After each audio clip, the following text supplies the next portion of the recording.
Hey, Denise Siegel here.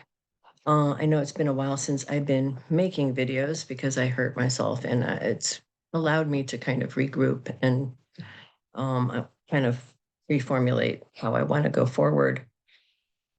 I want to say that first off, don't be afraid because fear is the enemy of love, and love is the way to the Creator.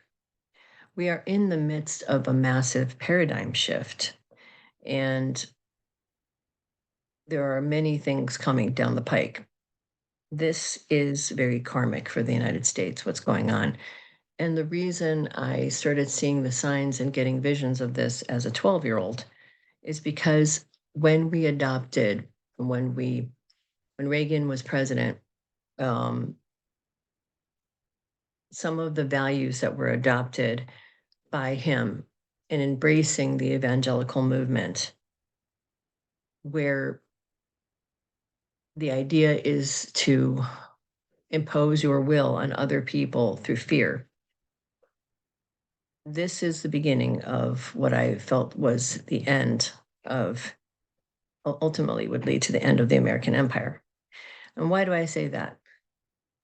Because the evangelicals and evangelical Christian spirituality, whatever you want to call it, the religion, while they put Jesus at the center, supposedly, of what they're saying, they don't actually live by the rules of Jesus or even listen to the words of Jesus. Instead, and I go into this on my Substack, which I'm going to read a little bit of that right now, so you can, if you want more detailed information on everything I'm saying, I would subscribe to my Substack because my Substack goes into a lot of detail and let me see if I can find it real quick. So it was in my most recent posting called Patterns. And here is what I want to say. So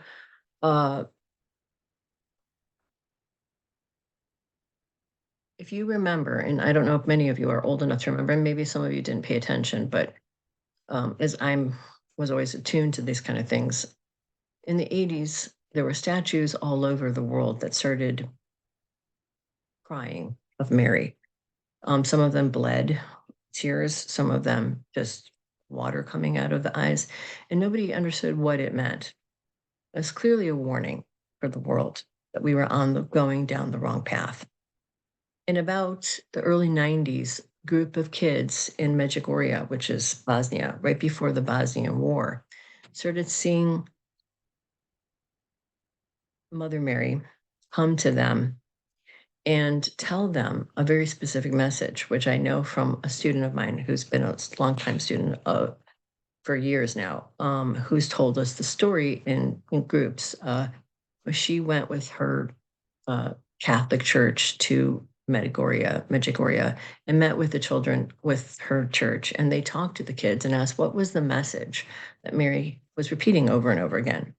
And the message of that was very clear.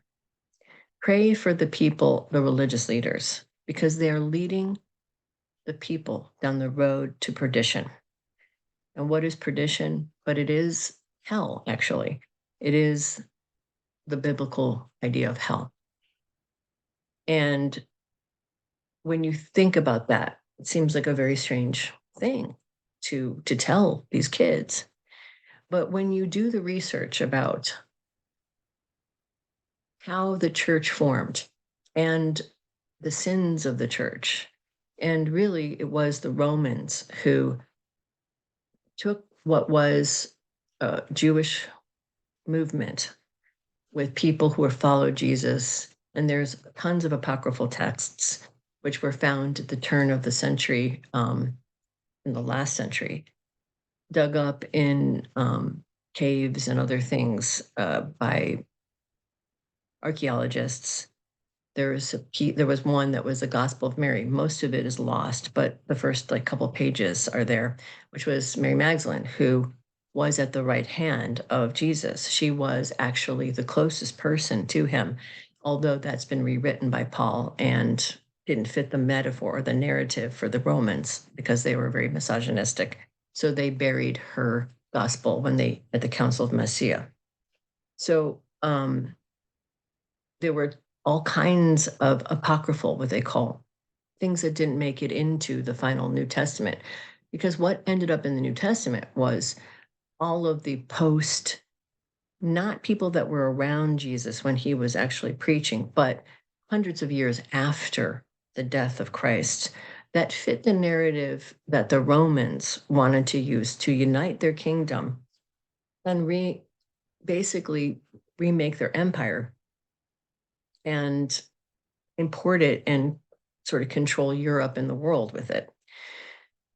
At the time that this happened, the Roman Empire was falling apart. There were two major centers, Constantinople and Rome. And Constantine ruled over part of it, and he was never a Christian, but he saw a vision of a cross. And I think it was really a vision of how to unite the kingdom under the auspice of Christianity. He did this because he wanted to unite all of Rome. He wanted to reconstitute the Roman Empire in its glory, and subsequently came up with this plan to have a state religion that would unify the people. And in traditional Roman culture, you couldn't get to heaven unless you were special. Basically, if you were, a Caesar or a member of the Senate or a famous athlete or a famous, person in the culture and contributed a lot, then you got to go to the good place. So you had to be special. All the other people went into the underworld where it's dark and creepy and it's not hell, but it's not a great place to be. So in the Roman culture, in the pagan, the sort of older style pagan cultures, sacrifice was a huge part of, appeasing the gods. So people understood that as something like that you did to get into, get favors from the gods. So they turned Christ's sacrifice of himself, basically being sacrificed by them on the cross, they murdered him, his horrible torment and everything, into a way to say that he was the ultimate blood sacrifice and that his sacrifice of his human sacrifice of being this divine being basically opened the floodgates to populism. Everybody now is going to get into heaven. So this is a very appealing thing to the Roman public who was scared. They were in the process of their culture falling apart, their empire collapsing, and it did unify the Romans into a Christian society in which they instated their imperial kind of structure and took what they wanted of Jesus and Christ and what came many years after the death of Jesus, and put it together in the New Testament to bolster their political aims, basically. And so if you look at the history of Christianity, it's extraordinarily violent. It's extraordinarily authoritarian. Now, that's not the message of Jesus. Jesus actually came to emancipate his people. He tended to the poor and the sick. He believed that it was easier to get, as he said, a rich man through the eye of a needle than it was camel through the eye of a needle than it was to get a rich man into heaven. He railed against the authorities. He was very anti-authoritarian. He was totally what we would have considered like a hippie. He was love and peace, and he said God was love, and that the kingdom of heaven was within. All you had to do was do the work. He never said, I'm a calling card that all you have to do is say Jesus and you get in. That's not what he said. He said, you have to do the work. You have to be as I am. You have to walk this path and be at one and find God within yourself.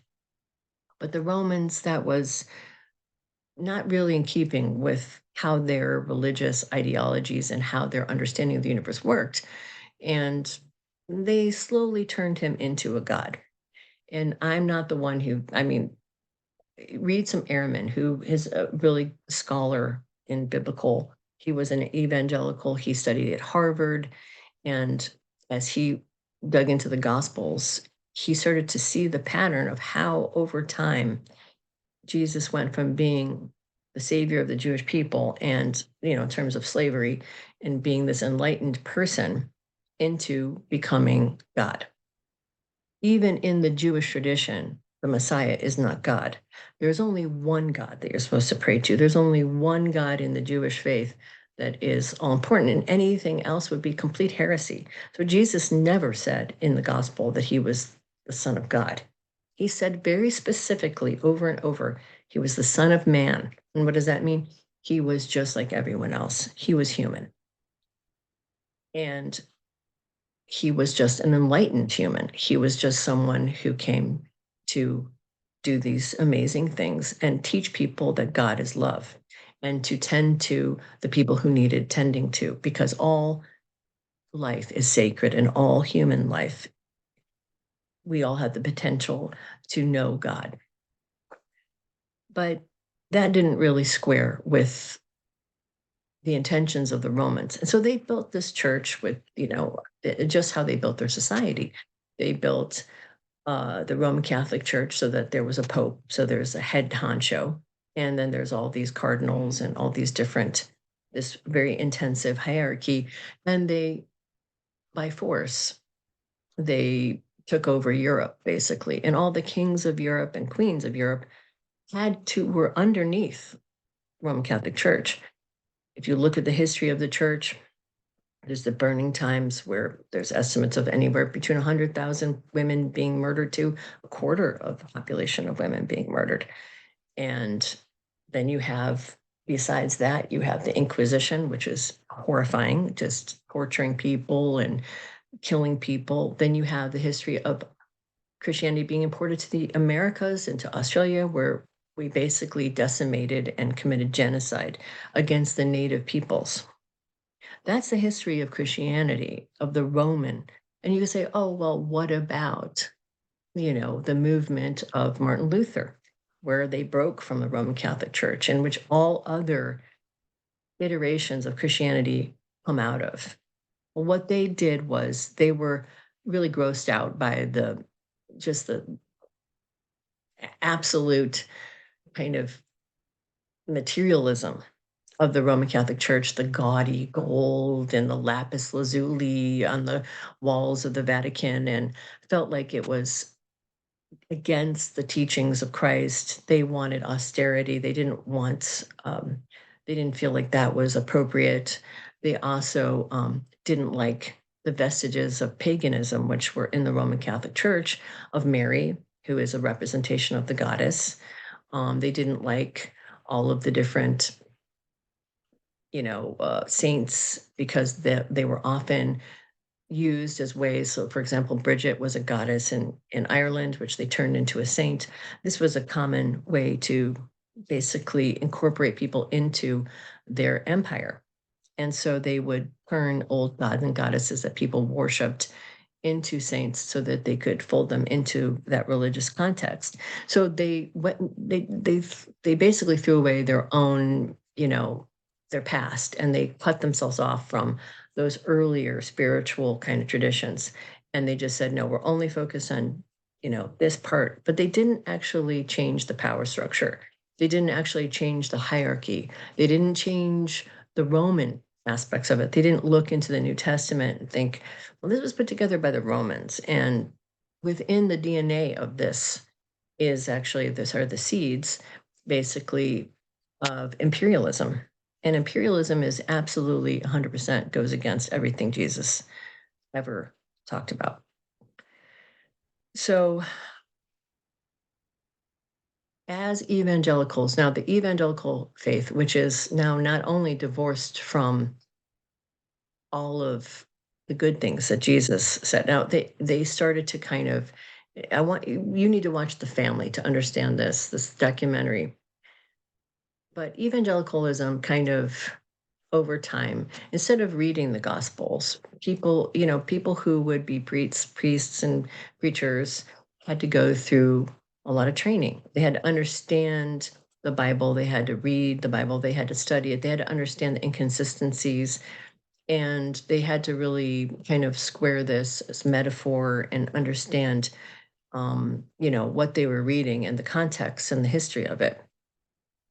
Well, around the turn of the century, and uh, that changed because people started saying, "Well, I don't need to do that. I got a Bible. I can go and preach it." And people started getting involved in preaching, like especially in the Pentecostal faith, who didn't really understand. And in fact, started actually doing some very, what would be considered heretical things to the original religion.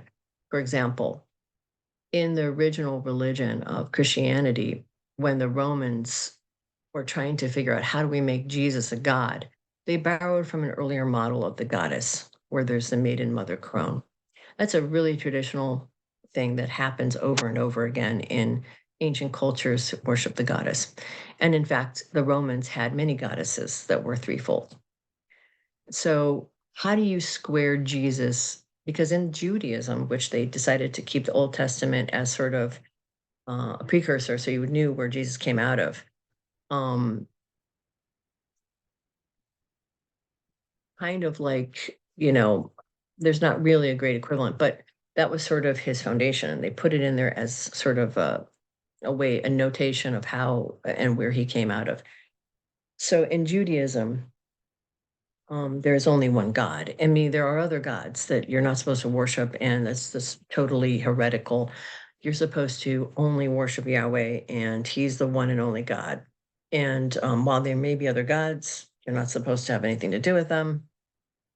That is the one covenant and requirement to be a Jew, is that you only worship this one God.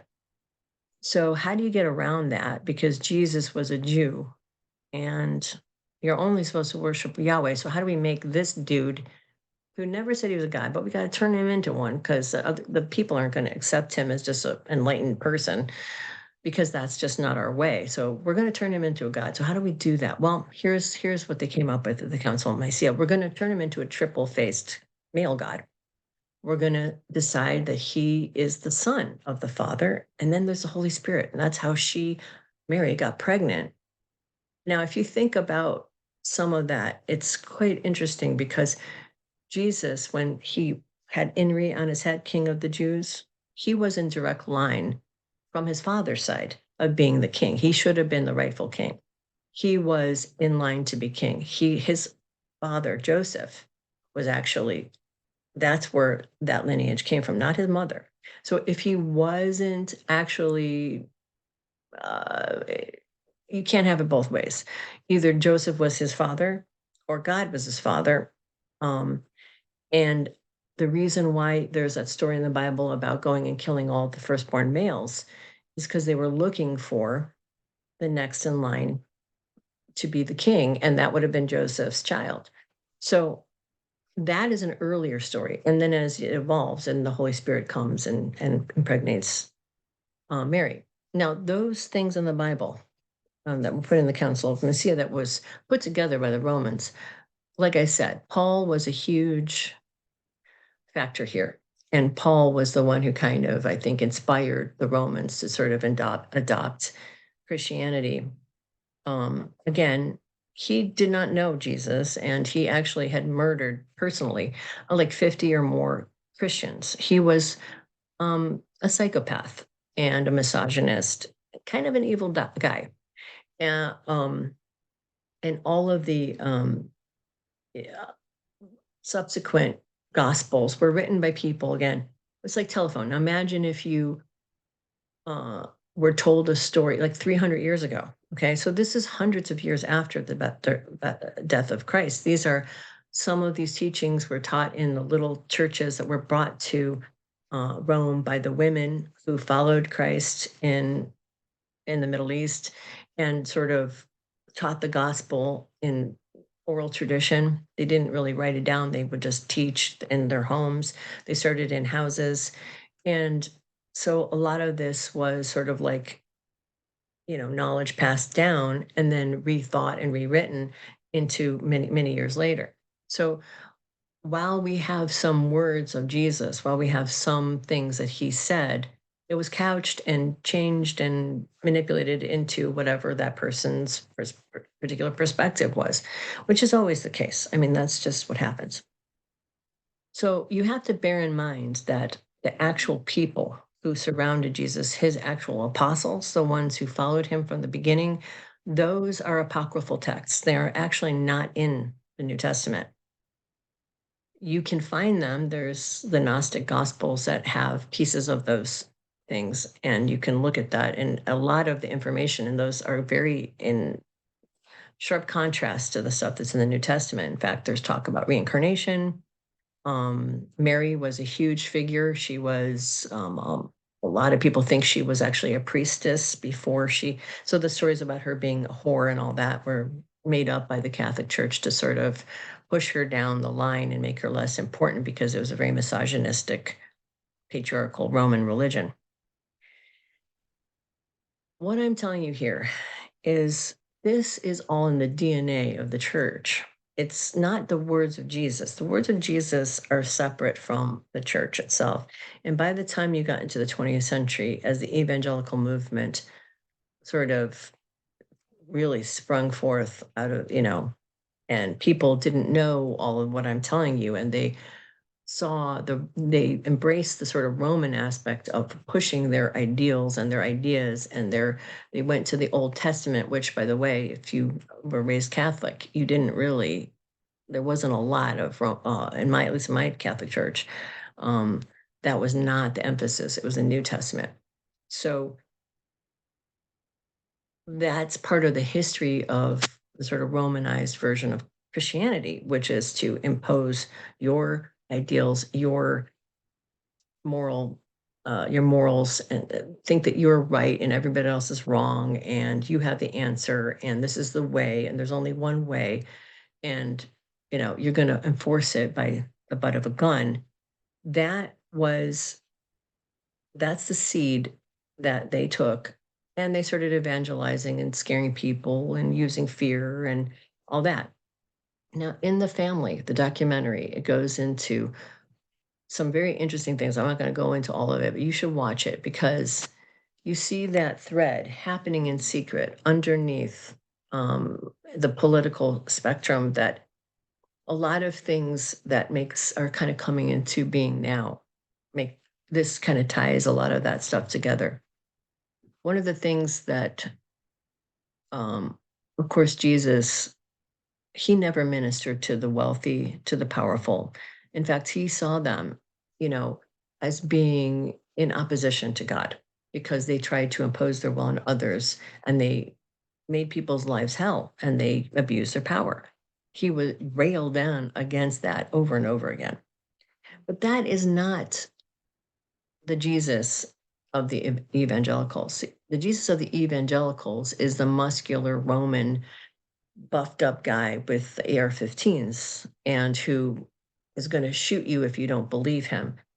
And I just want to say here, the reason why we started sowing the seeds of destruction, and why Mary was crying, and why she told the kids at Medjugorje that the religious leaders were leading us down the road of perdition, is because they are. Because fear is the opposite of love. God is love. Jesus came to give us this message. And now we're in a situation where our country has embraced what can only is white nationalist Christian. It's very similar to the Nazis, but instead of the sort of mythological kind of Aryan stuff that Hitler came up with, we're using Jesus instead, which he would not be happy about. I'm 100% sure. In the Bible, it says, the meek will inherit the earth. And what do I think is happening now? We're in the middle of a paradigm shift. This religion, which unfortunately really has very little to do with the real teachings of Jesus, because Jesus was not anti anybody. He wasn't anti-trans. He wasn't anti-gay. He never said a bad word about. He said, "Don't judge others, lest they be judged."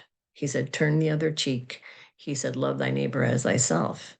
He never He never embraced racism, bigotry, or even sexism, misogyny, none of that stuff.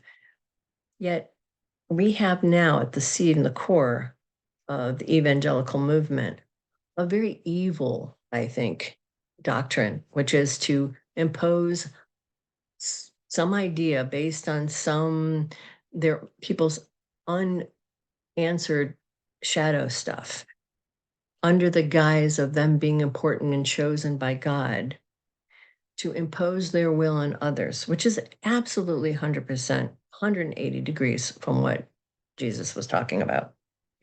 So that is why she warned the children of Medjugorje and told them that they were leading us down the road to perdition. And what do we have happening in this country right now? We have that faction, that very vile, imperialistic, self-aggrandizing, chosen, if you're not rich, then God doesn't love you type of interpretation. That whole, you either my way or the highway, and we'll just get rid of you because you don't fit into our society. We don't like your kind. That's the Christianity we have now. You're going to do it my way. We're going to have a Christian caliphate. We're going to enslave you to our will. That's not what Jesus was talking about. And that has nothing to do with Jesus. I just want to say, or his message on any level. In fact, it is the literal antithesis. And in the Bible, it even says that the people of the church would put the Antichrist in power, that they would embrace the Antichrist. And here we are. So what do I think is happening in terms of the political spectrum and what's going on with Trump and everybody else? I know a lot of readers, and I hear it in my class because I don't watch that stuff on YouTube, but that people are predicting he's going to die, he's going to get sick, and somehow that's going to solve everything. But I'm going to tell you that Trump is being used by the creator, by the forces of the universe. He is actually kind of like Caligula, or one of the emperors at the end of the Roman Empire. That empire had to go away because it did a lot of evil, did a lot of bad things. Now, it had its purpose. Maybe it united certain aspects of the world and maybe imported certain good things. But as it's became darker and darker, it had to collapse. And I think in our case, in the United States, Trump really embodies everything about our nation that is sick. The narcissism, the self-importance, the fragile ego, the inability to actually deal with reality, wanting everything and everyone to sort of bend to our will, the sort of childish, tantrumy kind of baby kind of perspective that the West has sort of fallen into. In fact, I see it even in the New Age stuff, where it is really, to me, just a repackaging of a lot of that stuff. Those are darker aspects of Christianity that I'm talking about, putting ourselves at the center of everything and thinking that if we just think it and believe it, it will happen. Like we're gods. We're not gods. The creator, we are part of a patchwork quilt of all of creation. We are not the creator. We are co-creative in that we have some power, but we're a drop, each one of us, in an ocean so vast that we only have so much power to shift what is part of that collective. And this is the thing about real spirituality that I want to say. Real spirituality is not just submitting to someone's will, even God's will. Yes, submitting to God's will is right. You want to be in service to the creator. But you also have to come and understand yourself and your own shadow stuff, your own dark impulses, the parts of you that trip you up, the little devil on your shoulder that tells you to do things coming from the body or the fear. The work is going within, and the work is connecting with divine source. Religions, and this is why she said this, religions get in the way of your ability to do that because they use fear and control systems to separate yourself from the divine field. so that they can control you and use that power for themselves. And this is the problem with religion, organized religion. Now, what do you replace it with? You have to replace it with a connection to the divine. You have to meditate and pray. And there's a combination of two things that I want to explain here. You have to understand yourself first before and forgive yourself and love yourself, but also look at your shadow stuff and recognize your strengths and weaknesses before you can look out and see the signs and understand that all of us are really at the core basically the same. All humans are the same. We all want to be loved. We all want to belong. We all want to be acknowledged. We all want to be part of everything. We all want to have some kind of stake in things. And unfortunately, one of the things that's problematic about being human is we have a tendency, because of our ego and because we're embodied in the physical form, we think of ourselves as the center of the universe. It's sort of one of those things that I don't know if it comes from the primate brain or what, but it's something that is natural because we are shuttered from and our filters are turned down and off about our connection with everything. And there's a reason for that, because I believe the creator put us here to experience itself through all of the different various forms of life, and we're one of them. And so, in order for you to individuate and also find your connection, that's the balance. We individuate, but we also find a balance with the creator. We're here to be authentically ourselves, but also to be at the whim and will of creator to serve others and to do good works and help each other and to learn to be loving and kind and understanding, because we all have the same issues. We all have shadow selves. We all have darkness. We all have to fight that darkness off within ourselves, all the trauma and the pain, because this is a very dense and heavy and hard place to live.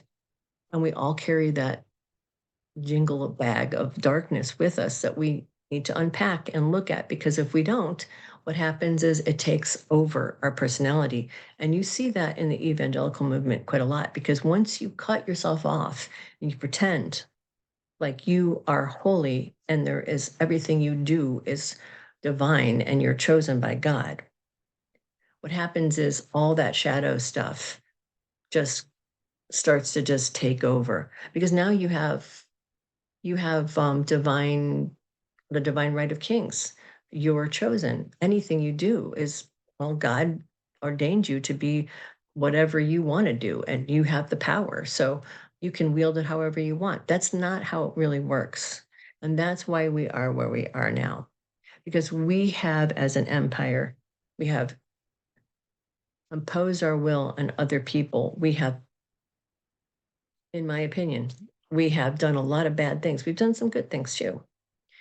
And what do I think is going to happen is I think that until we are broken down, as we're on the precipice of this paradigm shift on more than one level.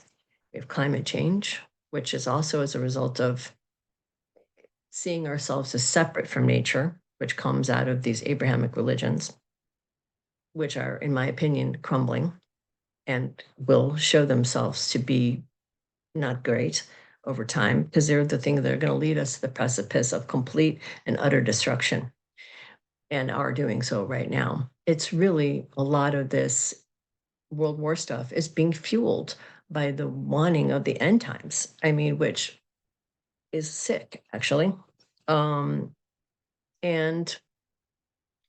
a paradigm shift in terms of, in human history, we've always considered ourselves to be the crowning jewel of creation. We are a very self-centered and narcissistic race of beings. That's something that is one of our shadow things, which Trump very much reflects. Trump is an exaggerated, really amalgamation of all of the darkest things and all of the shadow stuff that America has become. Until we recognize that he is a reflection of the darkest parts of ourselves, we aren't going to really get rid of him. So I think he's being used by the universe to break us down and make us look at ourselves. And all of that we have done to others is now being done to us. So we put other places and other people in situations where we have tried to control them through our imperialism. And now it's being turned back on us. Because everything is connected and the things we do come back to us. So what I think is going to happen is until we recognize this piece, until we emancipate ourselves from this notion that we have the right to control other people, that we have the divine right to destroy other people's morals, their way of being in the world, deciding that, some people are less than because of their sexual orientation or the color of their skin or their gender, until we see that all things are one and that they're all reflections of creation, including the trees, including the birds, including the earth, including the stars, including the multiverse, that it's all part of creation and it needs to be respected. And we need to live in the tapestry of that and not try to impose our ridiculous monkey egos over everything. We are going to be turbulence. We're going to have turbulence and we're going to ultimately crash and burn.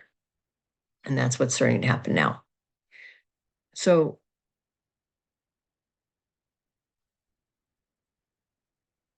what do I think pragmatically and practically will happen? Pragmatically and practically, I think the only way forward is through love, not fear, and standing together and building coalitions with people, finding people of like mind and standing up against this, accepting one another, and using that true love and support for one another to burn through and to shine a light on the shadow stuff that is really the far right and really these people that want to control everyone. Now, those people I feel like have their shadow side has hijacked their personalities. And I'm not saying they can't come back. They can. I think that those people need a healthy dose of reality and they need to understand that the universe will break them if they continue on the path that they are. And they will be broken and they will fall and they will fall hard.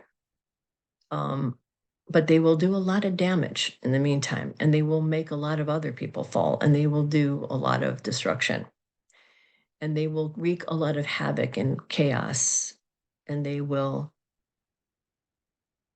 commit a lot of crimes, and they will cause a lot of terrible things to happen. And they will do it thinking they're doing it in the name of God, when in reality, they're doing it in the name of ego, selfishness, and actually standing outside of the way of the Creator.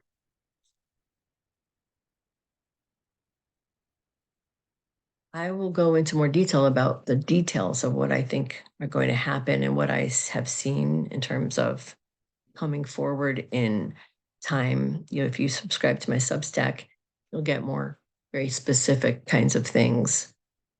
But I want to say that before I wrap it up here, don't be afraid. And I mean, there's good reason to be afraid, but don't be afraid. Don't let the fear take over you. And if you start to feel that way, pray, meditate, center yourself, do something that you love. If you like sports, go and play a sport. If you're a creative, make some art of some kind. Do something that grounds you in your connection to source.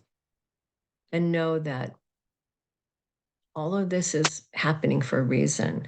The paradigm that we're about to go into is recognizing it's going to put us in our place in the universe.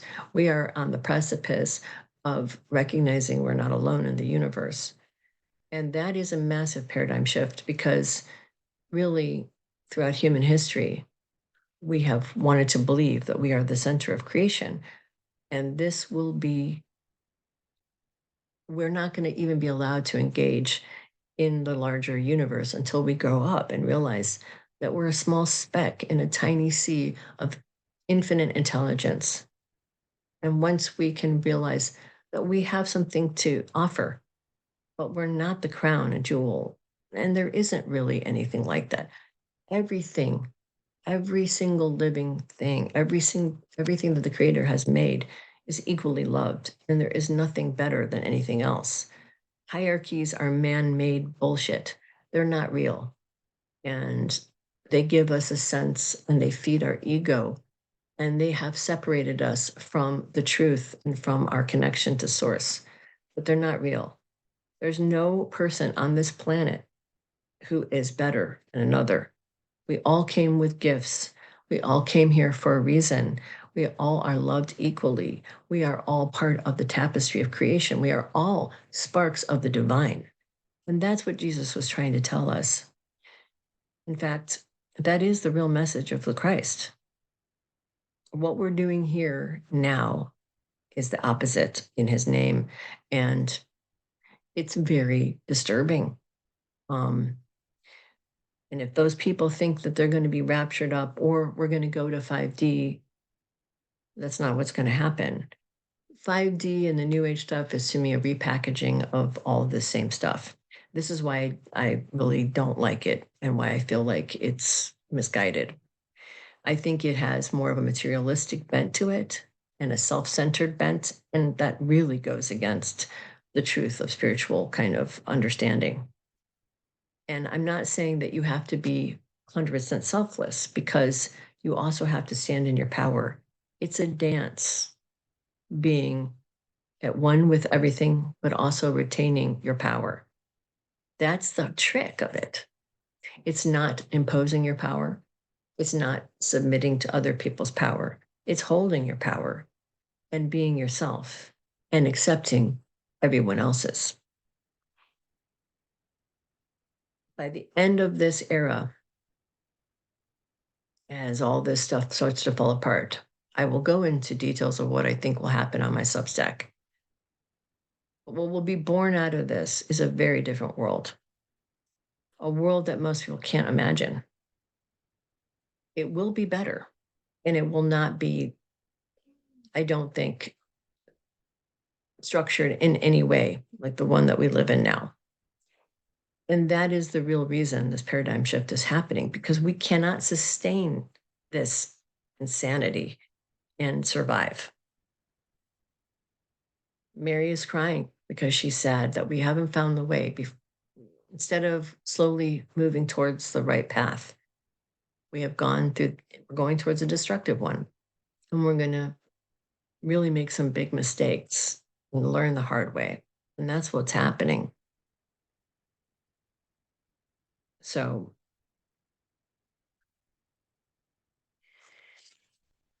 is there anything else I want to say?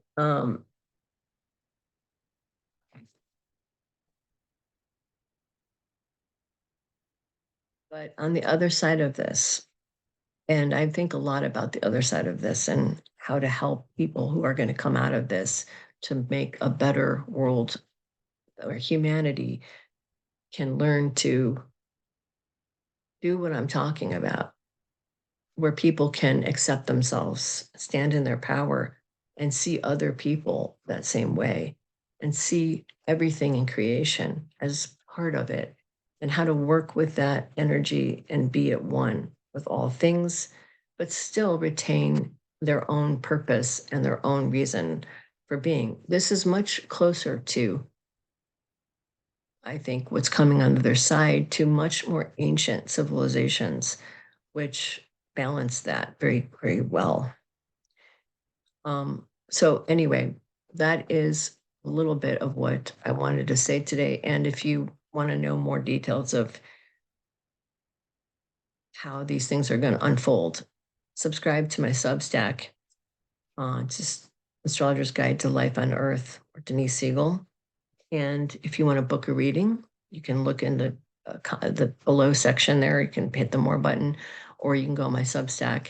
Every week on my Substack, there's free stuff, and there's oracles that I put out, which are pieces of advice that you use your own intuition, you come up with a number, and it's sort of a random generator, kind of how tarot works, and get a piece of advice for the week.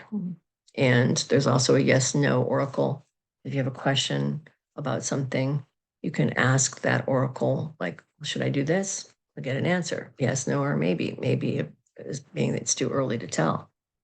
Those are free, and you can subscribe to my Substack for free and get those every week. And I have free things that come out too, like this will come out, this video on my Substack, and other things that I do come out, like certain articles, and some things I write like a few months before will come out sometimes later for the free people.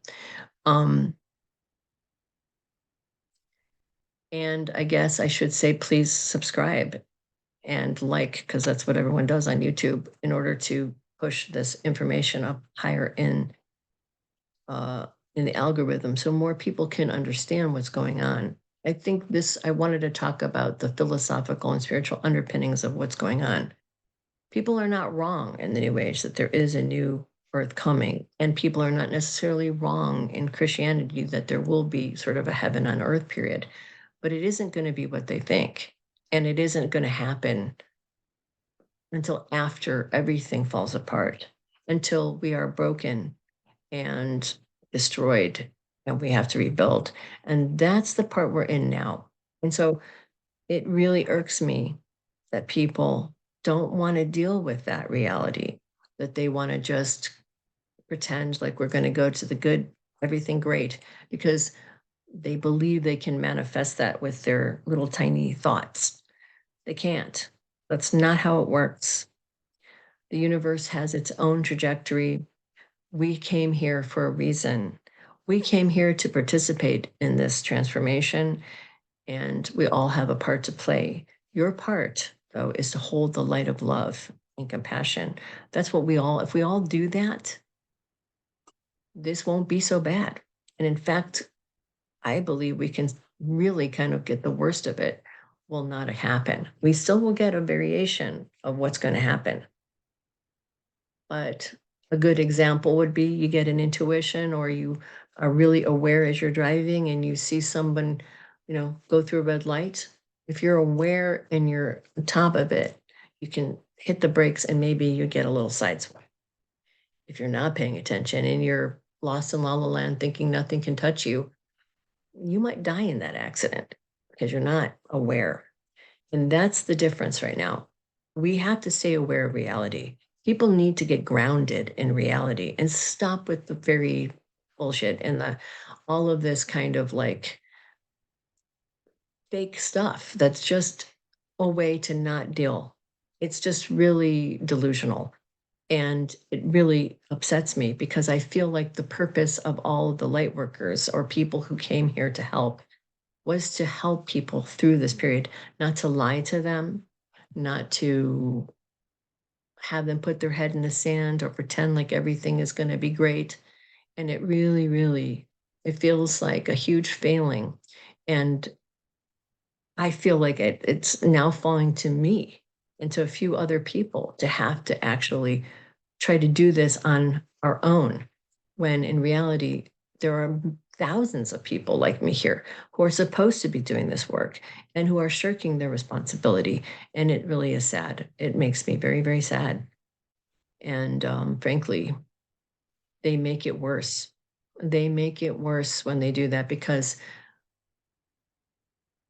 the real information isn't getting out there, and they're pushing hopium and false and Neptunian confusion, and they're making things more confused, and they're actually aiding and abetting the dark side by doing that. That is how I feel. And that is, I can't help it. It really upsets me because there is only,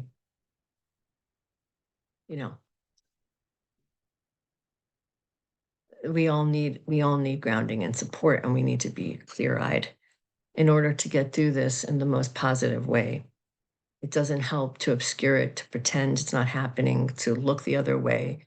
And I really urge anybody like that who is telling people everything is going to be 100% great, that we're going to 5D tomorrow, that, we're not going to have war because that's just, we're going to think it through and we're going to pretend like it's not going to happen, when everything is pointing that direction and anybody, a 3-year-old, could see what's happening. Please stop doing that. Please come back to the light. Ground yourself in reality and try to help people through this period. Don't lie to them anymore. Don't lie to yourself. Please come back to the light. Please. We need your help. We, the people, need everybody on point here in order to fight this darkness. So please come back. Come back to reality. That is my message. Blessings to all of you. I keep you in my prayers every night.